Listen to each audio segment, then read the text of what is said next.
And welcome back, fellow American patriots and Minutemen, standing at the ready to fight anew for the issues that matter today on this brand new week here at CR Podcast. Your host, Daniel Horowitz, back here to focus on those issues that matter. But in order for us to focus on the issues that matter, to implement what you and I believe in as it relates to the economy, prosperity, liberty, culture, national security, sovereignty, foreign policy, you have to get the fat rear end of the GOP out of that corridor so we could actually rush into the building, the burning building, and put out the fire. So today I'm going to ask you the question as we go through a lot of different news stories of the day, domestic policy, foreign policy, economy. We'll touch on a little bit of everything. Is it better that the GOP just loses? Now, I don't think it's something we need to tear each other apart over because it's going to happen anyway. They're getting crushed even in red states. It's so bad. The only question remaining for this year is essentially how deep into red territory will Democrats win? And now, until now, I kind of felt like, look, if we're going to get all the liabilities of the perception that our side is in charge, but then it anesthetizes our base to actually building a movement against things like the data center power grabs or really anything. So perhaps it is better if the Democrats win. But then I thought, look, at least in the red areas, you want to be able to have a bulwark against what the Democrats are doing. But then we see in the red areas, you have the same garbage Republicans that either directly or indirectly ensure that Democrat policies and the status quo persists and thrives under their tutelage, albeit because it's officially Republicans in charge, there is no effort to try to change things. And I want to start today with Texas. That's the largest red state. And it's the first primary in the calendar. Okay, next week is already the Texas primary. This should be the Super Bowl.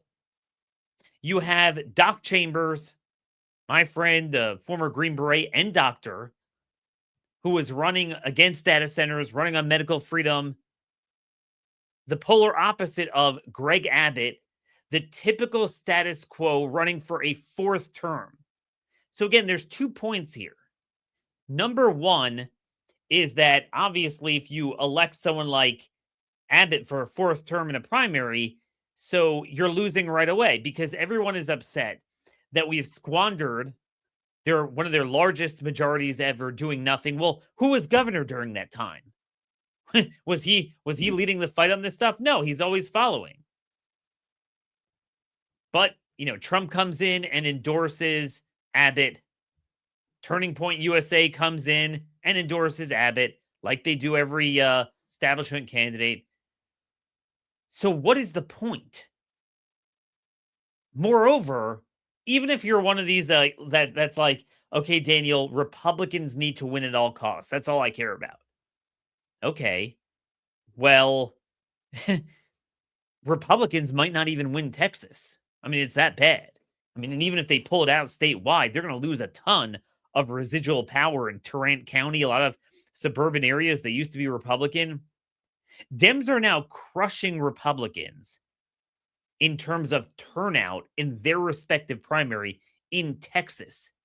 They're now about 100,000 votes ahead of Republicans. Now, I understand that early voting is a little bit more skewed towards Democrats, but the fact that there are that many more Democrats voting so far than Republicans in what should be our citadel is not just embarrassing, but it's pathetic. And again, if you compare it to last midterm, 4 years ago, 2022, the DFW region at this point was R plus 25 turnout. Now it's D plus 14. Houston was R plus 25. Not the city, but the metro area. Now it's D plus 5.8. Austin was D plus 6.5. Now it's D plus 40. San Antonio, R plus 13.9. Now it's D plus 26.1. So, folks, this is a very, very big problem. Now, Democrats are planning to invest in even more districts. They're now expanding their margins. They're targeting 44 districts. They added another 5. They had 39. Now they're targeting 44. And they're targeting as deep as districts that Trump won by 18 points. So again, if you sleep through the primaries, then you're much more likely to lose the general anyway, because right now you're stuck with the status quo and nobody wants it. Republicans have zero narrative at this point. So is it better for Democrats just to win? Is it better for them just to win? You know, I started this off. I started off 14 months ago. Really, yeah, 14, 15 months ago, following the 2024 elections. And I wanted to freeze frame. I knew this would happen. That's kind of why some of us tried to avoid this outcome in the previous election. But I knew this would happen.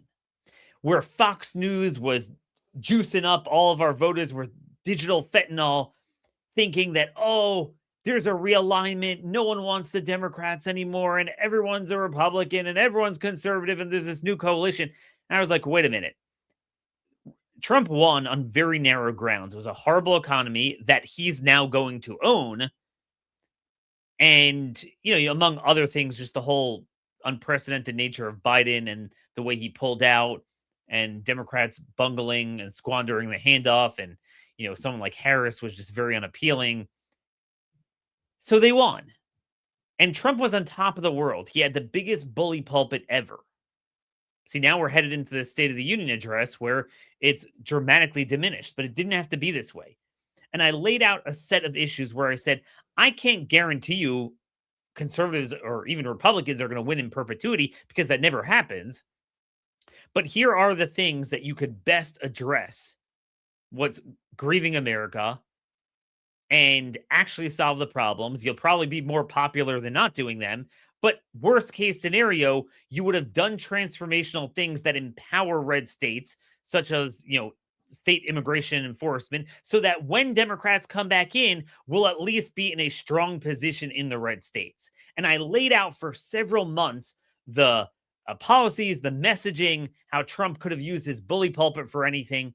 But instead, as I well knew he would do, but I tried to be positive about it at the time, he squandered it on the most random things, basically turned over the GOP to big tech, to AI, the data centers, things that are unpopular, not conservative, venture socialism, Qatar, even China, and then did just enough on some of our issues like immigration to make them unpopular, but not actually solve them. So it was the worst of all.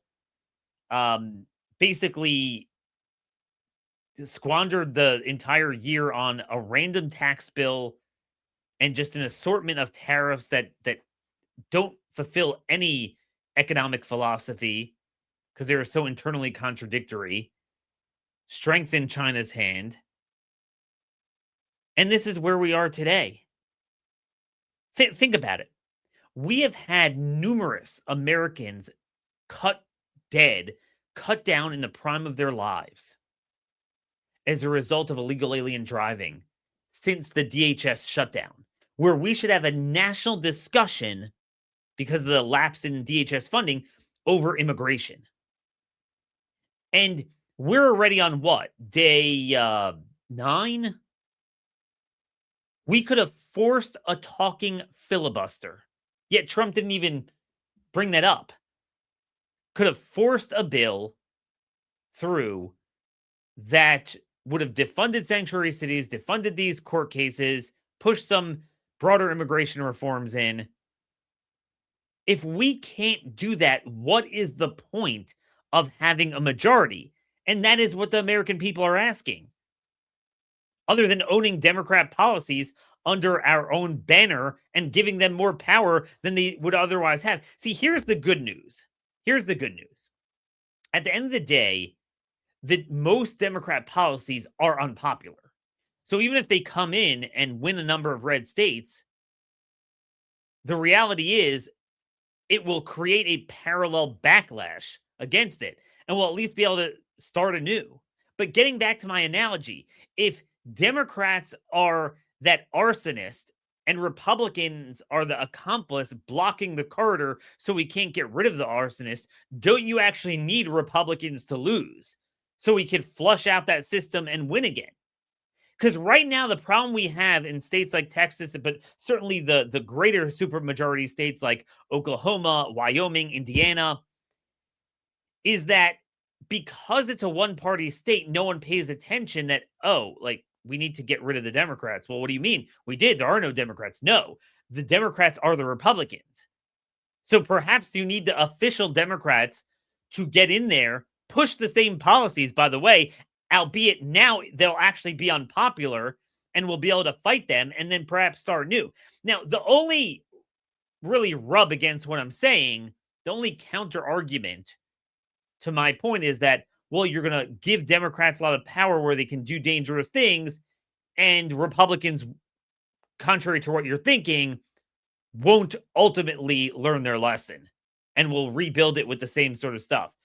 Well, but if that is a legitimate counter argument to what I'm saying, by the way, but if that's your only counter argument, then we're really screwed. And then this entire focus is just a waste of time.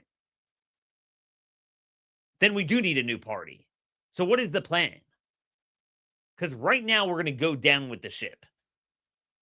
By the way, instead of forcing a talking filibuster on a DHS funding bill with immigration priorities, which should be just bedrock, the Senate banking bill known as the Road to Housing Act, which is Elizabeth Warren's socialist affordable housing program bill, that's what they plan on voting on. That's going to be their focus. So it is what it is. And you look at their focus, it's all Marie Antoinette. It's all let them eat cake. The GOP has their own set of elites that do the same thing as the Democrats. They don't care about solving these issues. DOJ, FBI hasn't changed one iota. Kash Patel's out there celebrating with the hockey team. But the irony is, we need our own political hockey team to do what these guys did. We don't need cheerleaders, clowns, and beer chuggers. We need actual political players on the field. We don't have a team on the field, and therein lies the problem. We have a fake team on the field. So in order to get a real team on the field, don't you have to get rid of the fake team that is sucking up the oxygen? This is my broader problem, that MAGA has allowed the right to be co-opted by the very forces that they pretended to hate, while anesthetizing our voters to the maleffects of the things that they previously would have screamed bloody murder about, but now it's okay because it's our guys doing it. Therein lies the problem. Therein lies the negative efficacy of the GOP and the current form of it and its current leadership. And perhaps that's why it needs to lose. But again, this is a stupid debate to have, should they lose or not, because they will. The main debate is, what are we going to do to rebuild a parallel structure to arise from its ashes? And that should start in these primaries. But sadly, I'm not seeing anything change. It's like we're just breezing through the March 3rd Texas primaries. Doc Chambers embodies everything that our base and all my colleagues that cosplay right-wingers on Twitter cling to want. That's what Doc Chambers is. The image, the life experience, totally different guy, different thing. And then Trump and that entire TPUSA, which is nothing but the RNC apparatus, comes in and endorses Greg Abbott for a 4th term in the most important red state. So what's the point? What are we changing? This entire system needs to be burned down. It's just truly shocking. So I want to go through sort of what we do on a free-for-all Friday, a bunch of different news stories, and then, get back to our thesis. So we'll start with a brief Rhino roundup. First off, just make sure you like and subscribe our YouTube channel. at Horowitz Show. Also, sign up for our Substack. If you are watching right here, you can put your phone up in the top left corner and hit the QR code, Liberating Truths on Substack, where, a lot of you have asked for show notes, some of my links and whatever. So that's where I have them. I have it at the beginning of the week. The stories that I'm looking at, as well as some stories that I don't have time to get to on the show. So obviously, let's just end off with, or start off with, Texas. So let's not forget, Trump just reiterated his endorsement of Speaker Burrows, the Rhino speaker that literally handed the chamber to Democrats. So again, if we're going to endorse the Republicans who hand the chamber to the Democrats, but then we get blamed for it because officially we're in charge, again, isn't it better to just have official Democrats doing it? So you're going to have stronger opposition to what they're doing, more awareness, and an ability to finally flush the system with new Republicans or a new party that will do better. Let's move over to Alabama. So, presumably, you never know, but you would think Republicans will at least hold a state like Alabama, no matter how bad things get this November. But this was a big story last week from Alabama 1819 News. House Speaker Nathaniel Bedwetter, whatever, big Rhino speaker. This is what we have as speakers, by the way, in most red states. He said he could give an shit about the Republican Party.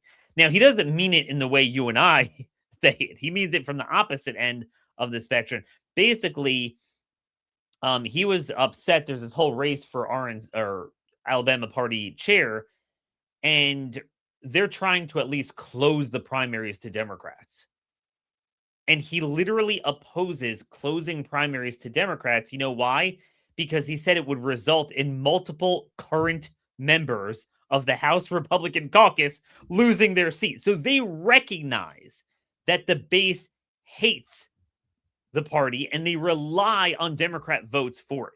Now, I do want to make clear here, just so we know, I am not saying the solution is closed primaries, because a number of states you do have closed primaries and it's still bad. We need much more than that. We need even more closed, which is conventions, because, at the end of the day, even when you have only Republican voters vote, if they just listen to Fox News and they don't know the candidates, and you have all these manipulated ads running on our issues funded by special interests, so it doesn't work. But at least a first step is to not have Democrats vote in the primaries. And we have a speaker in Alabama that doesn't support that.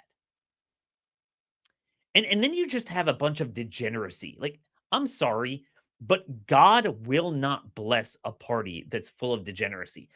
This all started off in terms of Democrats had a bunch of degenerate adulterers and who knows what else. And then we're like, well, why can't we have it too? We shouldn't throw away a seat just because our guy is immoral. So we started making exceptions. And then before you know it, over the last generation, the degeneracy in the GOP is at least as bad as among Democrats. So what is it we're even fighting for? Congressman Tony Gonzalez. Okay, so this is one of the big primaries. Jason Herrera, he's a gun activist. He's running against him. I supported Jason last time. Tony is one of the most liberal Republicans. He also had an extramarital affair with an aide who set herself on fire. After that, there's a whole bunch of craziness going on there. I'm just saying, these are the type of guys we have. Trump endorsed him. Now, it could be the baggage is so bad that this will be one of the unprecedented cases where we actually do knock off an incumbent in a primary. But this is what we have. Now, you might think, well, this is the type of district I don't even know if Republicans could hold it in a general election in a year like this. But then you have Florida. Again, what are we going to do in Florida? Of course, Greg Abbott gets to run for a fourth term, but DeSantis can't run for a third. So there's a vacuum of power, and Trump and the system is supporting Byron Donalds. The ex-wife of Byron Donalds is revealed that they were still married when he got pregnant with his current wife. I mean, this was well known. It just came out in the UK media, but this was well known. That's the tip of the iceberg. There's a lot more going on there with that guy. So this is our standard bearer to replace DeSantis. You see what I mean? That under the current paradigm, I'm trying to be constructive. I'm trying to say let's focus on primaries, but I'm just being honest with you. I'm the only one doing that. Almost no stars are going to win primaries, even in the reddest of states. So at some point, is it better if they just lose? And you flush this out because right now you're full of negative efficacy. Let me just illustrate to you how deeply rooted the GOP corruption and Uni-party is. How the perception of the public is that you and I are up to bat, but we've never gotten in that bat. And in fact, their team is able to get up to bat in both sides of the inning, top and bottom, except they get to score points for the other team for themselves wearing our jerseys. Former Nebraska First Lady Suzanne Shore. Who is she? She is the wife of U.S. Senator Pete Ricketts, who is just governor of Nebraska and moved over to the Senate. Well, she's running for University of Nebraska Board of Regents as a Democrat. Okay, so a sitting red state Republican governor and senator, his own wife is directly running as a Democrat, and Pete himself is endorsing his wife. Over the years, Shore has donated to Democrat candidates running against GOP candidates backed by her own husband. Folks, this Uni-party is fake. This is not the 1940s where you could have a mixed marriage or something. And especially not at the elite level. If you're a warrior, you're one of the Republican governors and senators. Oh, well, and then your wife is literally donating and being an activist and now a candidate for the other team. The answer is it's not the other team. One side is the arsonist. The other one is the fat rear end in the corridor. So we can't get at the arsonists. We can't get a clean shot at them. A clean fight between C versus C, conservative versus communist. Instead, it's R versus D, which is also C versus C, except communist versus communist. Except they run on our issues, so they anesthetize our side to even fighting what we would otherwise fight if the Democrats did it. But it's the Republicans. They must be taking care of us. And then rinse and repeat, and we can never resolve the problem. At least if you got rid of them, perhaps we could arise better. By the way, the Democrats should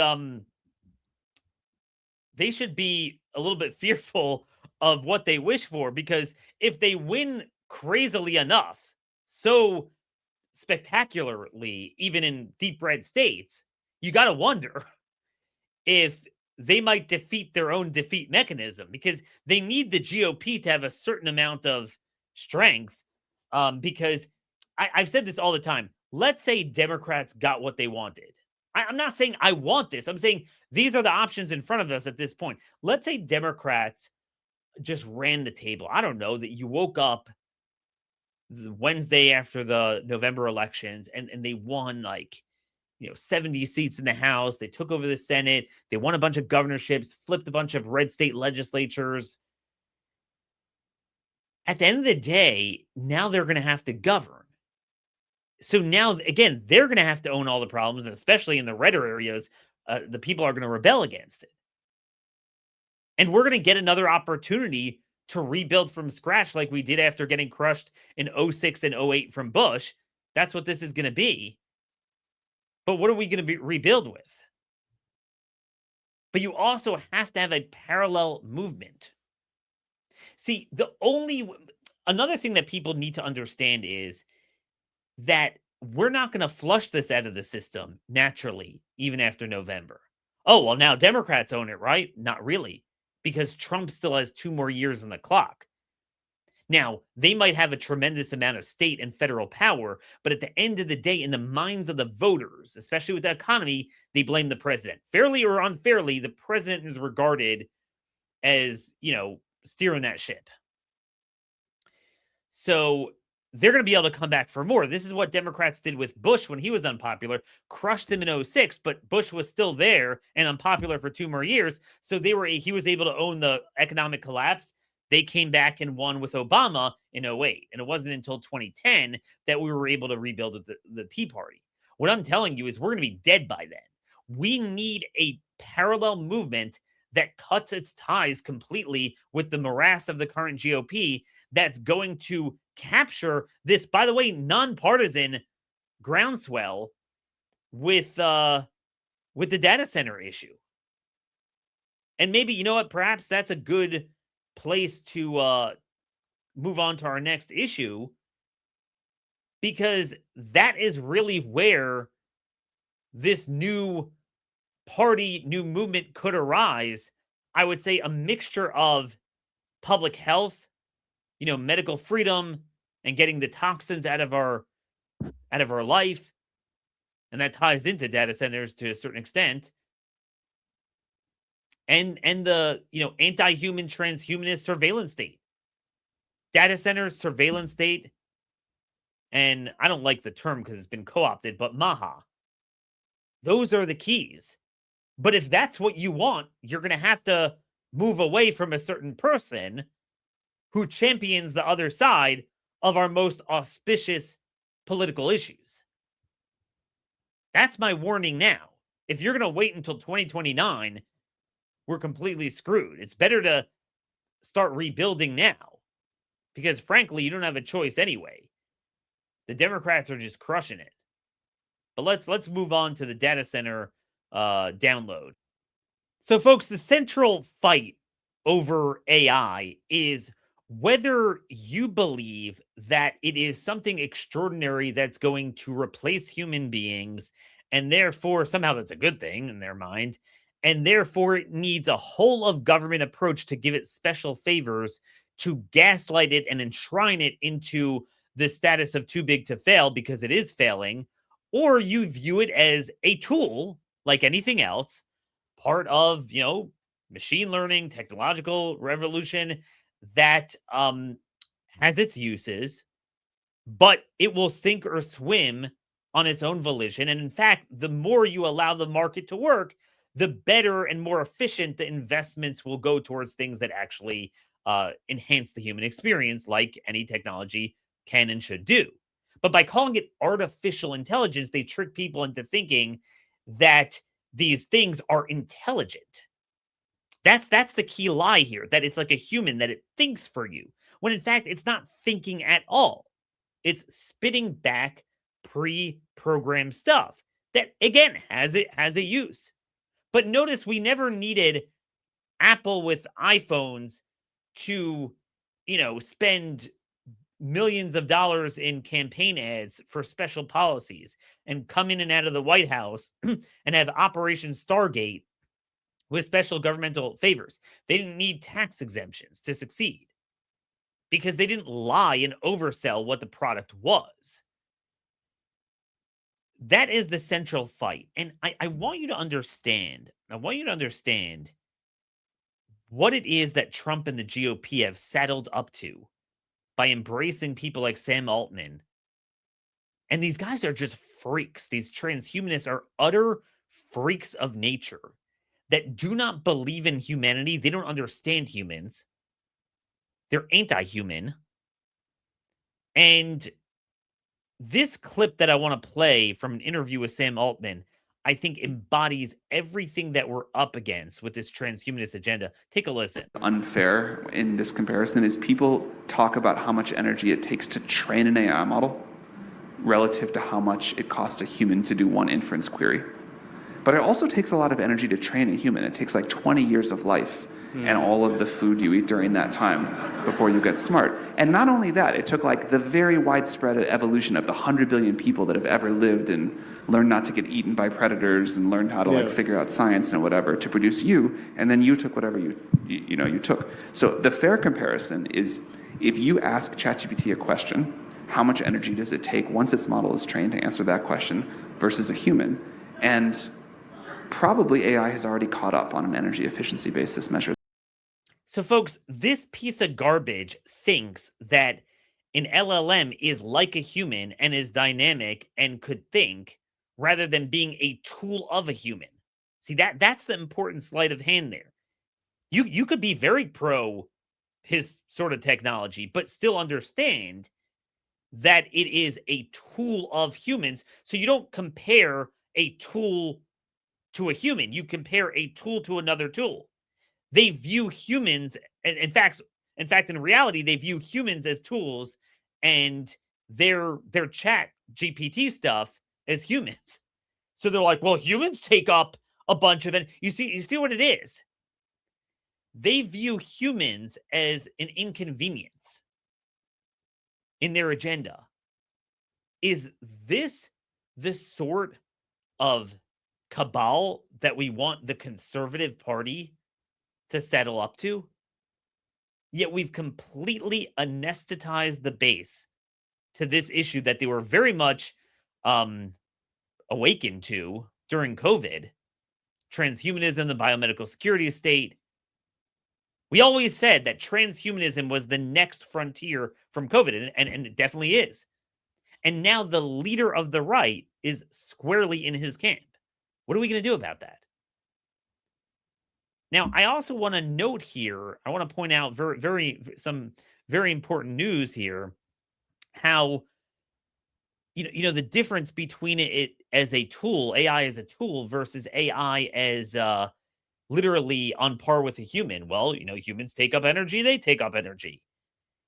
And why they're completely wrong about that. So I want to go over a couple of studies and surveys and news stories on AI that I have in my stack here. I linked to some of this stuff in my Substack, so you could see the links there as well. So if you want to understand how wrong it is to overhype and egregiously sell chatbots as if they're humans or better than humans rather than a tool, sometimes useful, sometimes full of slop, this Microsoft's own research really embodies this, because they analyzed 200,000 AI conversations with all different chatbots. They went down all the the open ones, the free ones, the proprietary ones, and they found that the LLMs are basically one-trick ponies that are trained to respond a certain way, but then the minute you prompt it for more, they actually degrade. And a lot of people have noticed this, that as the conversation goes on, it actually goes backwards. It doesn't just stick to its stupidity, it actually gets even worse. And that's the central problem with trying to use these things and market them as replacing human beings rather than a tool for human beings. This is from the authors. Again, this was a Microsoft analysis. Our experiments confirm that all the top open and closed weight LLMs we test exhibit significantly lower performance in multi-turn conversations than single turn, meaning like one prompt conversations, with an average drop of 39% across 6th-generation tasks. Analysis of 200,000 plus simulated conversations decompose the performance degradation into two components: a minor loss in aptitude and a significant increase in unreliability. We find that the LLMs often make assumptions in early turns and prematurely attempt to generate final solutions on which they overly rely. So it doubles down on that failure. In simpler terms, we discover that when LLMs take a wrong turn in a conversation, they get lost and do not recover. So that's the difference with trying to use it as a tool versus trying to use it to supplant humans on par with humans, greater than humans, as Altman is selling, because they're not inherently intelligent, and you're not replacing that. But the problem is, if they told you that, then it wouldn't justify this degree of unproductive debt. By the way, the whole Stargate thing is falling apart. They don't have the money. They're increasingly, not just increasingly, but almost exclusively now relying on debt rather than cash flow. So it's a bunch of junk bonds and they're not producing revenue because it's oversold for what it is. There's nothing that could justify this amount of private spending, much less the public taking of land and rezoning of land and all these taxpayer favors and unnaturally placing these pieces of garbage in residential area and replacing farms that we absolutely need much more. But again, see, if you believe that this is greater than a human, well, LLMs don't need to eat food. So why do we need farms? You, my friend, you are using energy and food and you're not producing. You think it's weird, but that's how all these people, that's how they operate.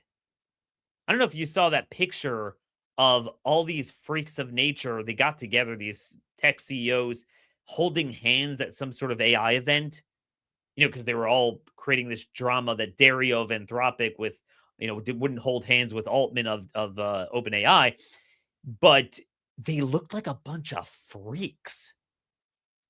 Like they're all autistic. And maybe that's why all these models are autistic, and then they're making everyone else like that because we don't have enough whatever thought process like that. Let me go on to the next story. Nearly 90% of 6,000 CEOs surveyed said AI had no impact on employment or productivity. See, again, some of the people that are anti, data centers are complaining, oh my gosh, they're destroying jobs. I think it's gaslighting because I don't think they really are. So this was a survey from the National Bureau of Economic Research. 6,000 CEOs across the US and a bunch of Anglo countries, European countries, Australia. They found that nearly 90% have not observed productivity gains from AI use over the past 3 years. Now, they're bullish about expectations of productivity in the future. It's always kicking the can down the road, but so far they can't point to justifying its use. That's a pretty expensive gamble for a 600 billion annual capex investment. Now I think they say it's up to 750 billion projected for this year. And again, if you want to use it as a tool, that's fine. But another consequence of trying to lie and say it replaces humans is that we're now prioritizing speed over quality and veracity of research. So yeah, there's no doubt that these chatbots have a really good ability to, within a very short period of time, spit out something that looks on the surface constructed, very official, very impressive, and that it has the external rough trappings of what typically would take you a long time to do. So the 2026 International Conference on Machine Learning said that they received more than 24,000 submissions for studies for peer review, more than double that of the last year. Because people are just putting it all into AI. They're not doing real research. Now, look, again, I'm all for increased productivity. But what this report reveals is that research is being flooded with utter slop. So this is sort of the peer-reviewed research equivalent of all the garbage, freaky videos that you see flooding social media. So yeah, it goes through the motions of mimicking human research, but at the end of the day, it's not human research. You could use it as another set of like inputs and checks and, seeing if you have can find any more data or whatever as part of your research, just like you've become accustomed and we've all become accustomed to using various other platforms of the internet and digital and search engines. It's the next analog of search engines. That's how you need to view it. But when it's billed as replacing humans, then you get the Pfizer COVID shot equivalent of technology, and it's now breaking the computer science field rather than enhancing it. So that's how you get the negative efficacy, and we absolutely should not be gaslighting this into success. And then, of course, it comes at a cost. So now, you know how we've been hinting to the fact that if you've noticed, there's been so many more outages the past year in social media platforms, websites, AWS platforms from Amazon. So, as I suspected and warned, Amazon is now admitting that AI tools were responsible for at least two of these outages, including the big one that went on for 13 hours in December, I believe. It was due to this Cairo AI tool that was deleting things it shouldn't have been deleting. And again, that's the thing. Now, yeah, over time, these things can and probably will get better, but human beings, they are not. But meanwhile, they are coming at a huge cost. And as I've said before, technology cannot supplant humans. Technology should enhance. If we're telling people, you better use this more and you're going to need to change your life, well, then there's a problem. That's not how technological advancements work. CNBC reports that the costs for electricity and natural gas have gone up 14 and 9.5% respectively. This is so now electricity average electricity is up to 1,242, average natural gas up to 712 a year. Heating oil customers will see a 4.6% increase to 1,587. The cost of propane users will edge up to 1,339. This is all coming from data centers. Okay, and obviously you have this big storm, in the in the Northeast now. If we allow this to go on, we will not have enough heat. And by the way, I was just thinking, watching all this weather, how we were lied to that we're never going to see snow again, and by now all of the benchmarks we were supposed to hit with global warming. I want you to close your eyes and imagine how much disruption, degradation of our quality of life, poverty has been perpetuated because of an utter, unvarnished lie of global warming. Well, just understand that the AI thesis and the chatbot slop data center cloud surveillance state is the new global warming. That is the new big lie, demanding that we do transformational, life-changing things, get rid of our neighborhoods, our farmland, our energy, our water. There's a lot of other problems. Is that there's problems with the acoustics, because it's not just the sound you do hear, which a lot of people are showing in these neighborhoods. They're very loud, but there are infrasound, kind of like the equivalent of light, where you might not notice it, but it could damage your retina. You have that same thing with the eardrums, and these are things that need to be looked into, but not when you have basically red states and the red, Trump national government saying that no regulations, no zoning, tax favors for whatever you want. So this is not going to be vetted out. And it's kind of equivalent to what the Trump administration is doing with glyphosate at a time where more than ever, it appears information is coming out how dangerous it is. Now, you could debate over how much we're reliant on it and how disruptive it will be and how you want to phase it out. But the last thing you want to do is go in the other direction and grant it, liability protections. But again, this is what happens when you have what was regarded as the far right, the populist or anti-establishment right, get co-opted by the very big tech transhumanist surveillance state forces that they claim to detest. Not only is that a problem in itself, but it anesthetizes the conservative voters to its effects because, well, it's not the Democrats doing it, so somehow that makes it better. When in fact, that's an even greater emergency because now none of us have agency to even fight it properly. And by the way, just to get a sense of how captured Trump and the GOP are by these people, OpenAI president not the CEO Altman, but the president, Greg Brockman, his largest disclosed donation before last year was $2,700 to Hillary Clinton in 2016. And, but now in 2025, Brockman and his wife donated $25 million to one of the MAGA PACs or whatever. And look, I would like to think that, oh yeah, this guy, he's come in our direction. No, he's just bringing our people in his direction. See, this is what happens when you have a movement built upon utter listless vessels that don't even know what they believe. You just vacillate in the wind. Whereas when you're firm and you convert people to your cause, see, this is the difference with what happened in the 2024 election when they talked about this whole new coalition. Oh, we have all these new voters. And I said, look, I'd like to celebrate that.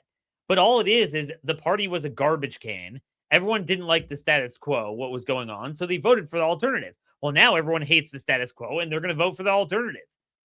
But meanwhile, we're actually putting the ball in the end zone rather than spending this precious time to get in and cement victories that we need that make it hard to undo and empower red states, both in terms of federal legislation that devolves power to them, such as immigration enforcement, but also in terms of focusing on things like the Texas primaries, so we have better Republicans that A, will ensure that we don't lose red states to Democrats, and B, ensure that electing those Republicans are actually Republicans and not handing the Democrats government through the R label, which frankly is worse, as I'm saying today, than doing it through the D label.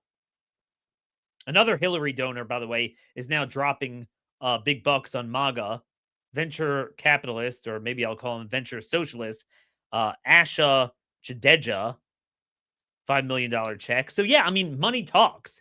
It's funny how everyone in now, yeah, the GOP is bought out by special interests, the Uni-party, it's all the donors versus the people. And then Trump just gets all of the, biomedical security state people, the surveillance state people, and the big tech and the Qatar people. Oh, yeah, so suddenly, we converted them to our cause? We converted Qatar to Christianity, or we converted big tech to pro-humanism? No, we all know what happened there. So, anyway, want to get to one other thing here, foreign policy. We're going to talk, obviously, about the CJNG cartel taking over and what we should and shouldn't do about it and how that relates to our border. Hopefully going to try to get a special guest on tomorrow. I would have covered it today, but I'm going to save that for tomorrow. But we don't know where we stand on foreign policy either. So Jared Kushner, they had this really gay get-together inaugurating the Board of Peace for Gaza. It was almost as gay as the big tech get-together with the AI get-together with Altman. And Kushner said, quote, "We are here to help the people of Gaza to lift them up and give them every opportunity to succeed. So while we have American neighborhoods and farms and cattle ranchers being destroyed, Red America being destroyed, Sharia, by the way, that subscribes to that gutter ideology of Gaza, propping up throughout places like Texas, Oklahoma, Florida. So we're told that our biggest focus in terms of foreign policy to expend our capital, they have $5 billion. I'm curious where it came from, is to prop up the Gazan people so they could succeed. Again, I have no clue where the hell that's coming from, but there's nothing MAGA, conservative, populist, pro-America, America first about that. And then relatedly with Iran, just to understand the buffoons that we have in charge, not statesmen, but people like Witkoff, who's a Qatari bagman and a businessman, not a very good one too, because the Qataris had to bail him out from his failing projects. So he was on with Lara Trump, which in itself is a little bit kind of incestuous, a little bit weird there. So she's now a journalist. So she had an interview with him. Here's what he had to say about Iran. Lines here from the U.S. How about over with Iran? The president asked me that this morning, and I don't want to use the word frustrated. It's almost because he understands he's got plenty of alternatives. But it's curious. He's curious as to why they haven't I don't want to use the word capitulated, but why they haven't capitulated. Why under this sort of pressure with the amount of sea power, naval power that we have over there, why they haven't come to us and said, we profess that we don't want a weapon, so here's what we're prepared to do, and yet it's hard to sort of get them. So he's befuddled as to, he doesn't understand jihad and Shiite Sharia, the imams. The mullahs, he doesn't know how they work. He's just befuddled. I don't know why they're not scared. Why don't they operate like other people I sit across the table from in a real estate deal? Well, Steve, let me answer that question for you. There's something called Islam, and there's something called jihad. And there's also something called Qatar. You see, they know that Qatar owns you. Qatar is Iran's protectorate. And they know that they have a lifeline. And this ties into another point I want to make because there's a lot of false choices going on here. The last thing is, you well know, my focus is saving America's heartland, red America, land, gold, liberty, fighting the surveillance state, fighting venture socialism. The last thing I need to deal with is Iran. So there's this false choice that we either capitulate to Iran and just allow them to, pursue nuclear and ballistic weapons, or we have to do this full-scale attack and get involved. There was something that happened last May. Israel had them owned because Israel penetrated every level of their intelligence. Israel had them around the balls. So there's a third option. Israel had the ability to take care of them, and they were. And they were literally, it's like kind of in fighting, Israel was the one on top in the ground and pound, and we just pulled Israel off. And it's emblematic of the Gaza thing too, this whole fake relationship that either we need to get drawn into wars for Israel or we're pro-Arab. How about neither? How about just the opposite? You let them do what they need to do, and we do what we do, and they do it for free. Okay? Or maybe we'll have some supporting role, but it doesn't cost us much. The problem is, it's a false choice of whether, we go full bore or not, or capitulate. The reason why Iran hasn't been scared until now is because Israel was doing it for free. They were this close to falling, and we bailed them out because Qatar Akbar. So A, they're relying on Qatar Akbar, and B, Allah Akbar. They believe in that. And a guy like Witkoff, see, that's the thing. You and I understand we're in an ideological struggle. Antifa, the communists, the transhumanists, the globalists, the Islamists. And they will fight to the death for their ideology. The problem is we have anointed people, our generals, in this battle against all those isms. People that are the opposite. They don't believe in righteousness as much as those guys believe in evil. They're exactly the opposite. They're soulless. They have no ideology. They're transactional. So to them, they can't understand, well, if you simply talk to the Antifa guys in Minneapolis and cut a deal, a real estate deal, the Iranians, the cartels, these guys, no, it doesn't work that way. We always understood that we had a GOP that was too into special interests, not ideological enough. So what was our answer 11 years ago? To bring in someone that is even more transactional, even less ideological, albeit he has the perfect messaging to anesthetize the right to any opposition that was budding during the Tea Party, because on the surface, he appears to indulge some of our talking points. How is that not the worst outcome at all? And how are we going to end this if we don't flush it down the toilet? Again, let me know if you agree, disagree. I'm asking. But again, I'm not just trying to be destructive and say stay home in November. I'm saying we should have gotten involved in primaries. But we got to think outside of the current paradigm. So we have a lot more left going on for the rest of the week. Make sure you subscribe at Hurwitz Show on YouTube, our Substack as well. Till tomorrow, God bless you all. Micah 6'8", and thank you for listening.